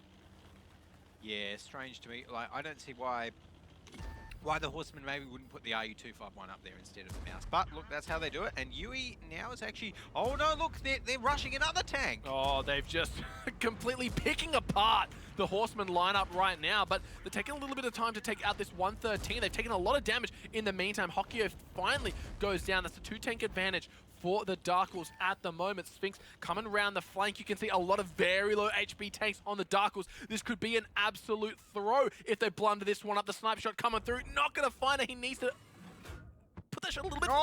He missed it. Oh, he tracked him. He's tracked him. No, Oh, okay, that's going to be it. enough to finish him off. Great stuff. Now, tanks back in, even sitting here. Darkwolves, they've lost another one. How could they botch this, Alex? Well, it's well, maybe not looking so much now because Sphinx is on the Oh, reload, he's not going to out. be able to do anything. He's going to Spencer go goes down. down as well. That's going to be a 3 Oh. versus 4. Sphinx! Oh. What? Oh, he does go down to the AMX 1390. Lambert and Gomley still alive. Basak goes down. 3v3. But this is a lot of HP on the Darkwolves versus not that much HP on Oh, the but they take out Horsemen side. Caviar. if they can take out Caviar, then I'm favouring the Horsemen, but I just... Oh, yeah. Nondesu crosses past with Gonli. He's been spotted out here. Nondesu's actually off the needs reload. to be careful, though.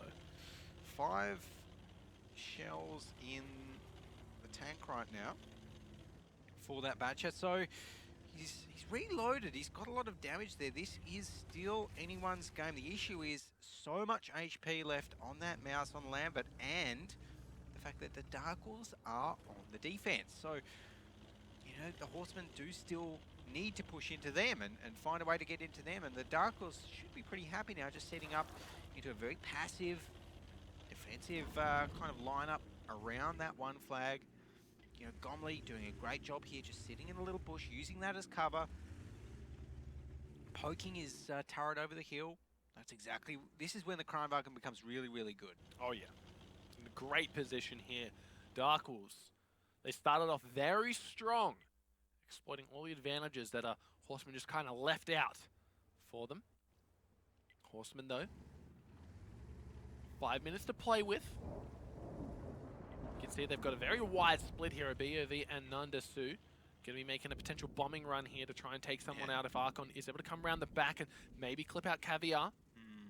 Could work. They find the backside of the Kranwagen. Look, absolutely, absolutely. If they can get far enough up so that they could just burst down the Kranwagen, that's a really good play. Because then if Caviar gets spotted, then yeah, Archon can just go for it. Archon can just go for it. And obviously the issue here for the Darkwolves is that they don't have quite as much burst damage as 3 Batchats, right? The mouse, not quite so much burst. Oh, but there we go. Gomli spotted. He's got to be careful. He knows that it's from somewhere, but he doesn't know where. He's looking in the right direction, so his... Oh, it's a... Oh, has it gone through? Oh, he gets that one, though. Somehow curves a shot down. That drop-off perfect for Gomli. Yeah, that needed... That I seriously think that was the shot that needed to go the way of the Horsemen. And oh, but Gomli actually going for the reload. I think he did. No, this could be painful. Nondesu, Gomli, what have you done? What have you done? Oh, Nondesu obviously doesn't know he's on the reload, so he's not going to go for the play just yet. Yeah. Oh, but if he did, imagine if he's not going to, though. Gomli's off the reload in a few seconds, so... I think Gomli, despite doing a very questionable reload, cops a shot for 400. I'm not sure if that's enough there. Not sure if that's enough. 3 minutes and 20 seconds left, so... Look, there is still a little bit of time to play with for the Horsemen, but they have to keep in mind that they do also need to take down a mouse. 2.7 thousand HP, so... Yeah, that's when time starts becoming your enemy, Alex. Yeah, and like, I wonder what Archon's doing here. Archon needs to make a bit of a big play, but somehow safely, because he's only got 529 HP. Yeah, I don't think there's any way he gets through without copping a shot from the mouse, and then Caviar just comes in for the cleanup. So they really... Oh, they're getting some shots onto Gomli. That's huge. Every little bit of damage counts right now, but remember, 2 minutes and 45 on the clock. Time is not their ally. Lambert's still on 2.7k HP. Yeah, look, at this point, they really do need to go soon. It's all very well and good picking out Gomli a little bit, but I reckon if they haven't gone in by the 2-minute mark, it might be a little bit too late, because, you know, Batchat takes, you know, the great... 30, 35. Exactly, the better part of that to reload. Nondesu only has 3 shots in this clip anyway. Oh, they need to go now. Oh, the mouse could be going for it. He can't find the damage. He gets shot in the back. Oh, this is not good. This is not good at all. Oh, they're trying to get some shots on to the mouse, but it's not where the damage needs to go right now. 2 minutes left on the clock. I'm sure Nondesu will be going for the reload here at BOV4. Shells in the tank at the moment. Can't find any damage onto the Kranwagen, and with 2 minutes left on the clock, I think we could be seeing the first Darkwolves victory on Defense Moro. Yeah, it might be history that we're witnessing right here, Max. I think OBOV there, look, they're pinging, but they do need to go. They have done a little bit of damage to Lambert, but I mean, what, 1600 damage in a clip there for the bat chat. So if they were all off the reload, then and hit all of their shots, then yeah, I guess technically they might not really reload, but yeah, they need to go now, 100%. Because they're not going to hit all their shots. I think they're going for it now, and like you said, they just have to play it perfectly. There just can't be any RNG not going in their favor. They found another shot onto Lambert. That's a good way to start things off. Nunder's going to be making his way through. Oh, Archon's out of the fight. That's probably the game. That's probably the round, rather. Yeah. OBV has been spotted. Nundersoon now. Kranvagen in his favorite spot in the world. Yeah, and look, Caviar's still there. Caviar's going to just be able to burst down the nest too, so... Yep, that's it. That's it for the Horsemen. They've given it a good old crack. Good old college try. Not going to be enough, though. Yep, there he goes. That's another round going for the Darkwolves, and they're really putting up a fight here tonight, taking it to 2 rounds to 4. We've seen both the 7th and 8th place team put up at least a very good fight for us here tonight, so it's always entertaining to see these guys give us more than what we're expecting. We all three of us went for a 5-1 in favor of Horsemen, but catching out Gorilla there was just perfect. Good stuff. Good stuff there by the Darkwolves. And look, I mean, if they can keep that up, then that was some pretty solid play. I think Gorilla maybe at the end there, or yeah, Gorilla maybe at the end there did take a few too many shots, maybe, or Gomley even. But apart from that, it was pretty good from the Darkwolves and the defense. Look, they rushed that mouse down. That was a brilliant execution of that. Really good punish and a big mistake, really, from the Horsemen, because by leaving that mouse there, not guarding it, not having anyone or any remote plan to guard it from a bat chat rush, which very well could have happened. It did happen. Like, that's minus 3200 HP. That's like, okay, see you later, tier 10.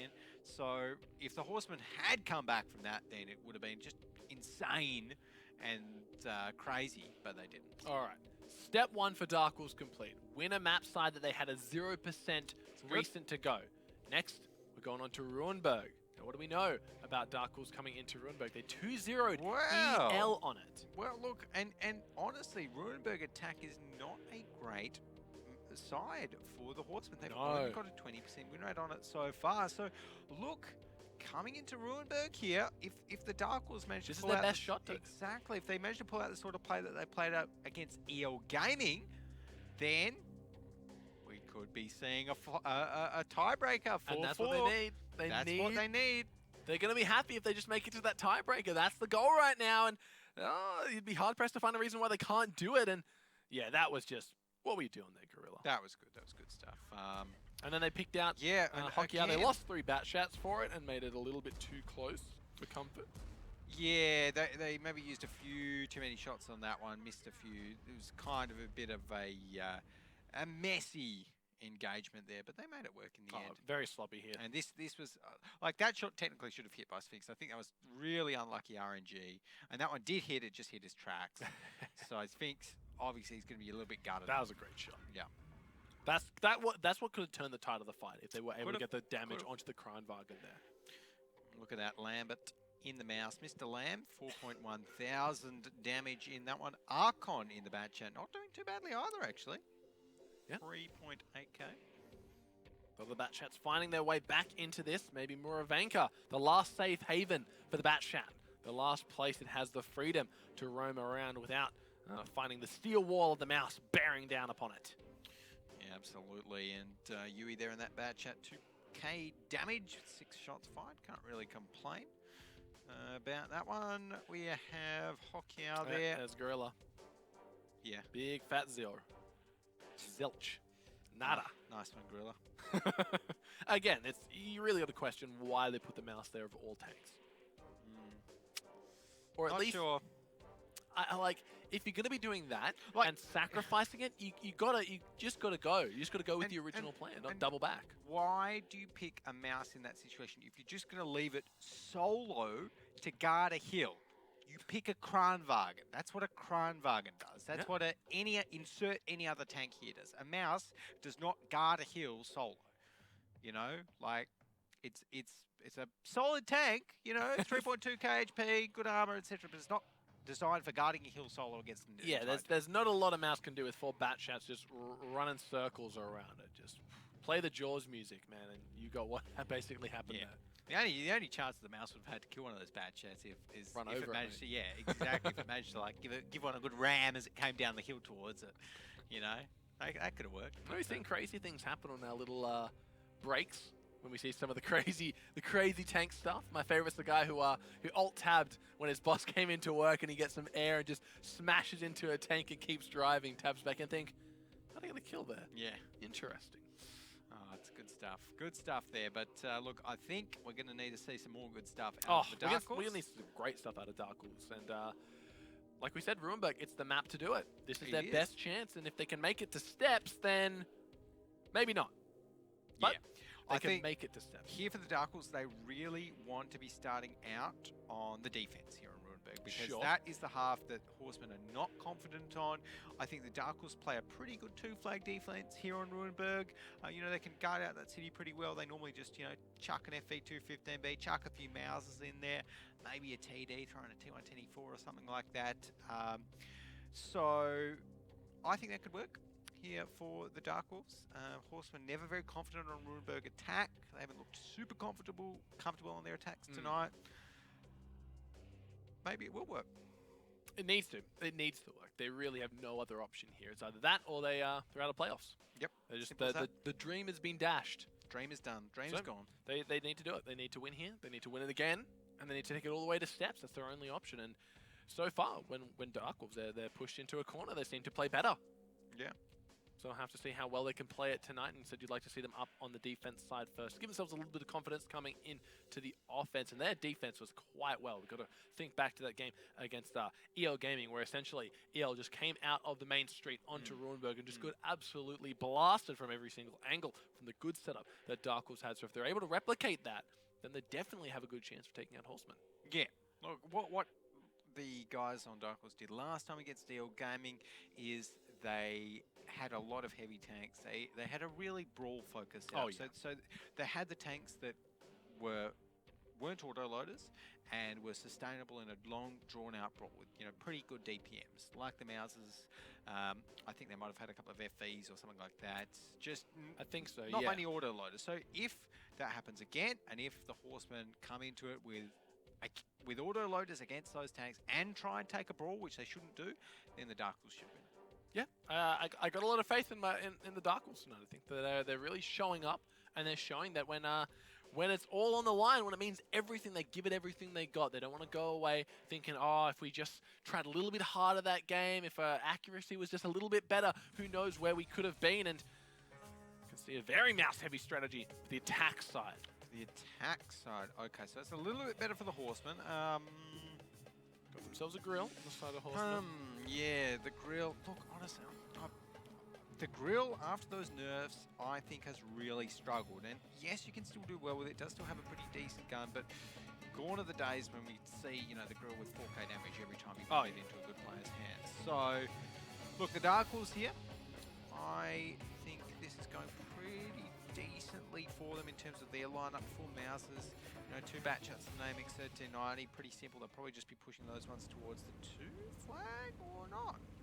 Jumping into potentially the last game, but if if Darkwolves have something to say about it.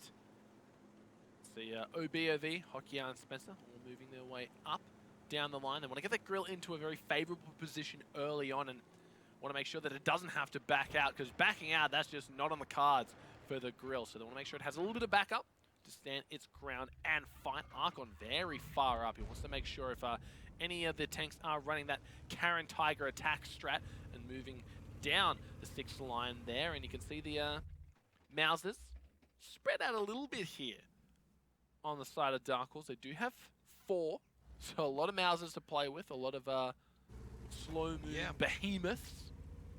It's a good spread here for the Horsemen as well. An absolute leviathan of the battlefield. That's right, the Mouse was originally designed to actually replace bunkers in Germany in World War II. So they thought, well, you know what? Why would we want to waste, you know, a few months constructing a big concrete bunker or whatever, when we could just roll a tank on towards it to replace any damaged ones? Exactly. But there we go. It looks like these bunkers, Lambert's going to be rolling up towards a 2 flag. He's having a good angle of his tank as well. Does take one shot, but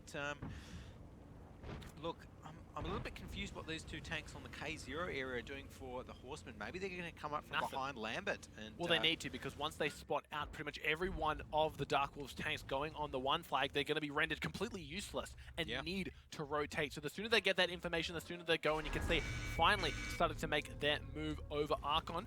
Doesn't want to take too many trades with Lambert because he's going to get flanked, I do believe, or at least Spitz wants to come up, finds one in the side. Archon is in terrible position right now. I think he's going to go down without too much to say about that. Darkwolves potentially catching out the 113 could be a huge early game lead. And ooh, what do we see here? A little bit of a cheesy, no.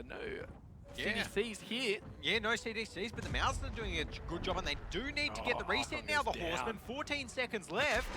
BOV in the flank, they get the reset, but remember, they're only hitting the Mouse reset, and that's not the main time sink that's going in for the side of the Darkwolves here. Horsemen, where are they going to go? Sphinx is super low.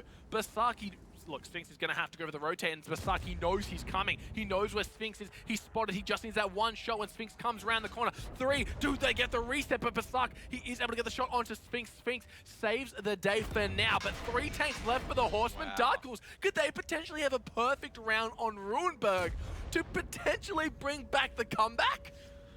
Yes, they can, Max. Oh, wow. Short answer to that. Yes, they can, and there is not going to be any of those Darkwolves tanks going down. I can guarantee you that.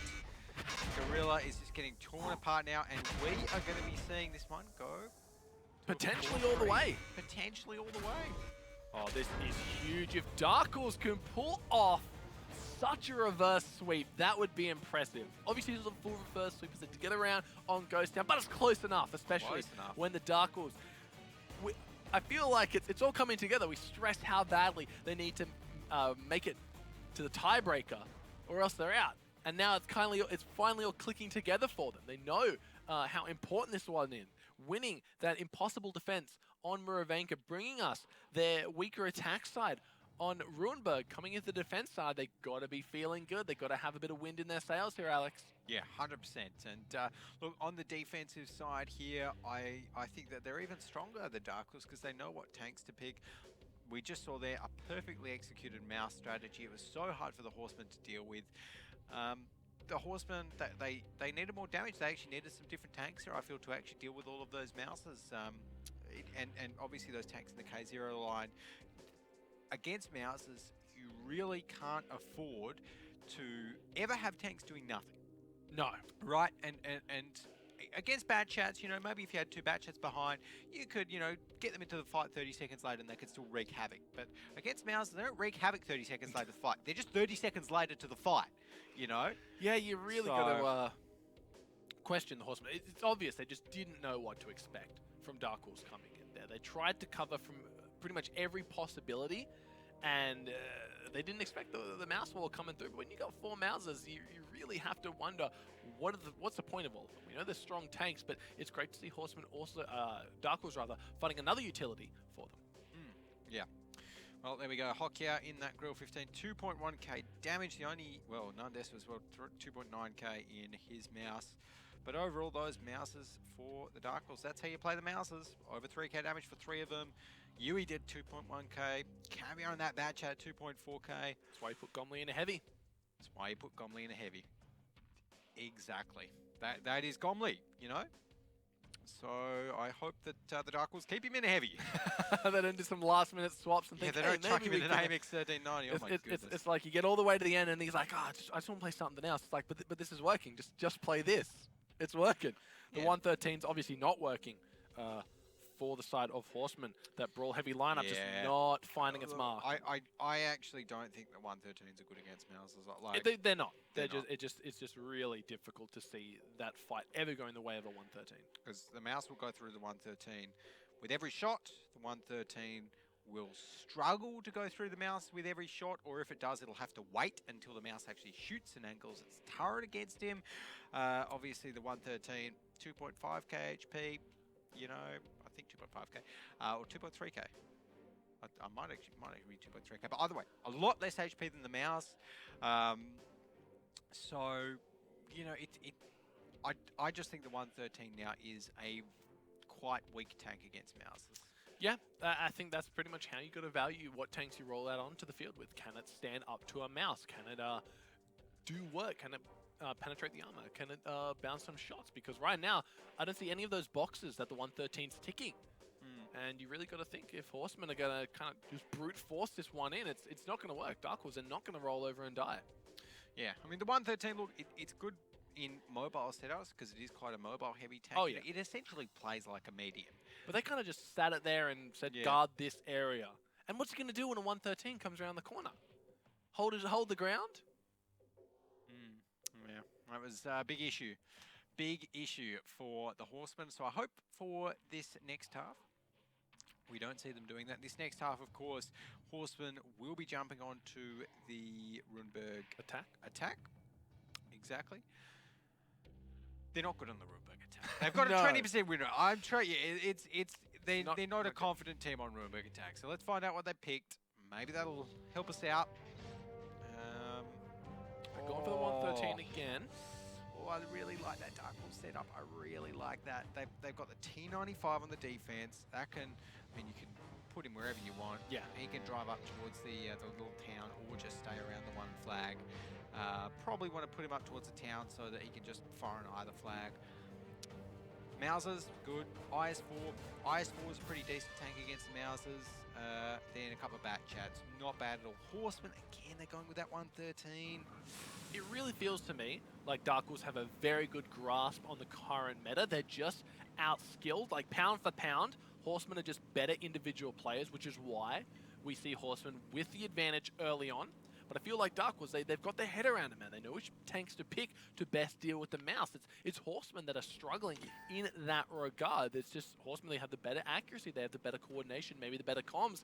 But if Darkwolves, if they're able to make it to playoffs, the more time they spend working on these things in the new patch, the better. I really think they could be a considerable threat the further they make it here. And of course, they still have to win this round to make it, and it's going to be difficult as already Spencer and Sphinx going to be challenging the hill, and that's one of the things when you got a lot of heavies, you're a very slow unit.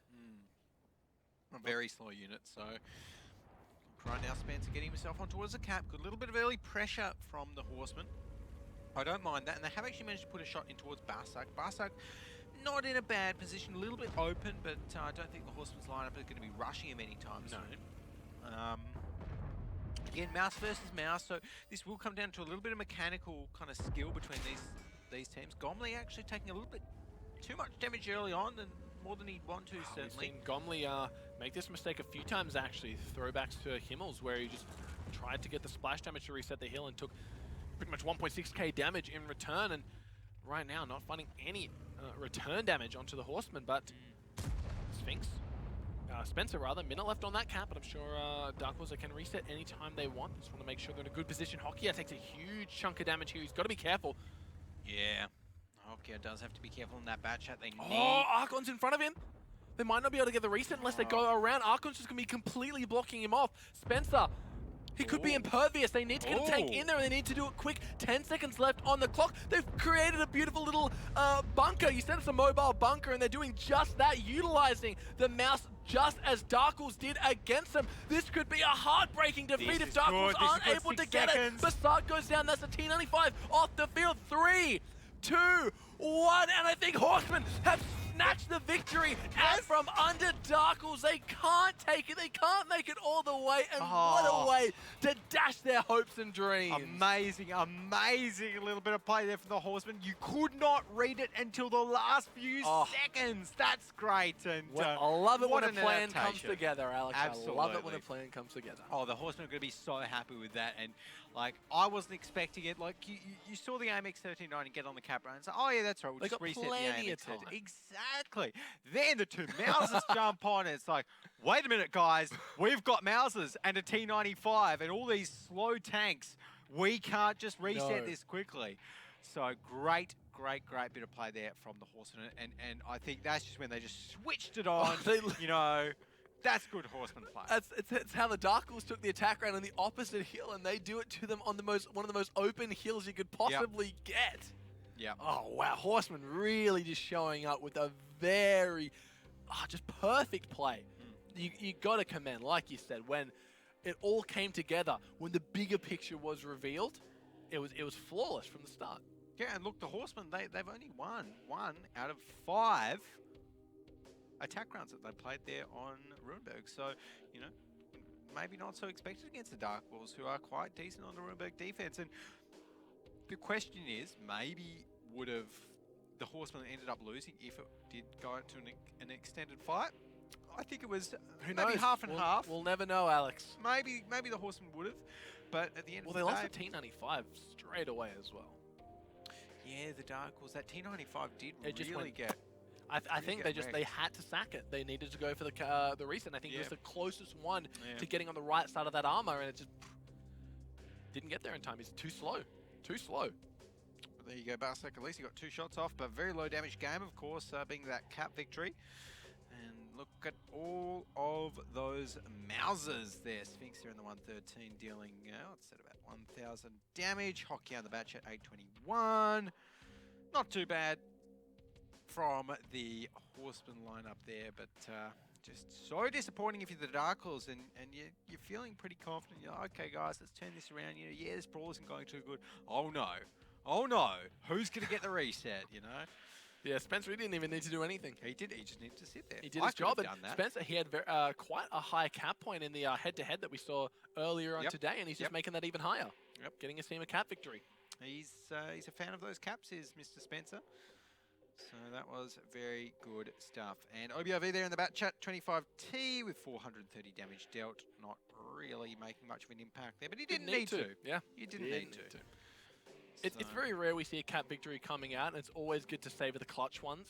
yeah. Because even when it hits 0, you've Yep. got a Yeah, little yeah, bit of burst exactly, to, exactly. There's to get in there. Yeah, it's like as soon as it hits Oh, 0, always that's got to just- watch ourselves before we call it, before it's over. Yeah, yeah. As soon as it hits 0, that's just like, you know, critical mass. It's like the millisecond before the nuclear explosion that you've got to defuse the bomb. Yeah, yeah. Sort of thing. Yeah, But, and it just the bomb went off. bomb went off. Horsemen, Exactly. they take it 5-3 though, a lot closer than expected in this series. Yep. Realistically, Darkwolves, we were looking at them to maybe just luck out around here, but getting 3 shows they're a considerable threat. It is a shame that their playoff journey ends here. Yep. Just when they started to look so good. There we go. So overall, the Darkwolves, well, see you later, I guess, and they're going to be joining TCZ. The good news is that B Gaming. Now, I think if TCZ and the Darkwolves are locked out of the playoffs, that means B Gaming must be locked in, I guess. Yeah. So That's the way it works. Congratulations to B Gaming, I guess. Hopefully we'll be seeing them tomorrow so we can give them a proper congratulations, not just on the back of a Darkwolves loss. Exactly. But look, tonight, of course, we don't have B Gaming. Next up, we have another Japanese team, Karen Tiger, taking on Meltdown. Oh, that's going to be a sick game. I'm really looking forward to that. Should be sick. But, of course, you know, that one there, just touching back again a little bit, I think my stand-up players, I think Spencer did really well there for the Horsemen. We didn't see too much from Nandesu. Sphinx did actually play quite well, I felt. True. One step Sphinx, closer for Horsemen to catching up to team efficiency as well. They need every point they can get right now because efficiency and EL, they're quite a margin out. So every little bit helps, Yep, and them avoiding a tiebreaker here really gets them accelerated a bit, especially since they had the tiebreaker against efficiency, slowing them down even by a small margin. It all helps. Yep. Exactly. So, well, there we go. That is the Darkwolves looking strong for a minute. I know. Strong for a Why minute, did it but have they, to? Why they did it have always to look strong for a minute, the Darkwolves. They just, you know, they just show kind of glimpses of, not brilliance, but glimpses of really solid play. And they're just not able to carry it through on I know, you just enough have these maps. rounds where you just think, what are you doing, Darkwolves? Like, how did you Exactly. expect that to work? Exactly. And then you have other rounds where you're like, this is genius. We see behind the looking glass. We can see what they're going for here, and I love it. And then you just have attack side Himmels where they just go in and die and do nothing. Side Himmels, that was quite embarrassing for the Darkwolves. But, I mean, I guess, yeah, Horsemen are good at the defense. But there we go, Nandesu up the top. Oh, yeah, he was doing work tonight. Hockeyow's actually been doing really good work tonight. Yeah, he was finding the good little vantage points for the boys, helping them out. Yep. Caviar, Lambert. We don't see Gomley up at the top 7. Yeah, which is, well, exactly. I think that's, you know, when you put Gomley into an AMX 1390 for one battle, Yeah, That's that, bound to that happen. definitely hurt him. That definitely hurt him. So, unfortunately, they're heavy hitters. Lambert did make it up there. Fourth on the leaderboard for his team, 2.1k on average. Good stuff, but I really would have liked to see Gomley up there as well, and could have been potentially what they needed to take a few of those early rounds in their favor. Yep. Could have been, but what's next? Spitz there. Spitz Yeah. did all right. You know, Spitz has been playing okay. Gomley 11th. Yeah, that's not really what you want to see. from Gorilla having a bit of a Darkwolves. rough one as well. Getting left out to dry a few times. And I thought Sphinx did better than that, to be honest. Yeah, I don't know. I guess just he was kind of not the sacrificial tank, but he was always the first to go, first in, first out. Yeah, Kind of first in. Yeah, exactly. The kind tip of the of spear, point, mate. point leader. Well, that's just again, everyone. That's what I like about Horsemen. Everyone plays a role, and they all know their purpose. Exactly. In that squad. And I feel like that's something that we saw Darkwolves struggle with a little bit of identity crisis there, putting Gomley on the 1390, just completely uncharacteristic. Yep. It's just you just don't do it. You just don't do it. I agree. Well, look, I'm hoping that the Darkwolves still in next week's games can show us a little bit more consistency, even if they aren't in the playoffs, Max. Yep, unfortunate stuff for Darkwolves. But, of course, coming up next, we have Karen Tiger taking on Meltdown. Myself and Alex, we hinted at that one a little bit. It's going to be an epic series, so you don't want to miss it. We'll be back in 10 minutes to bring you that.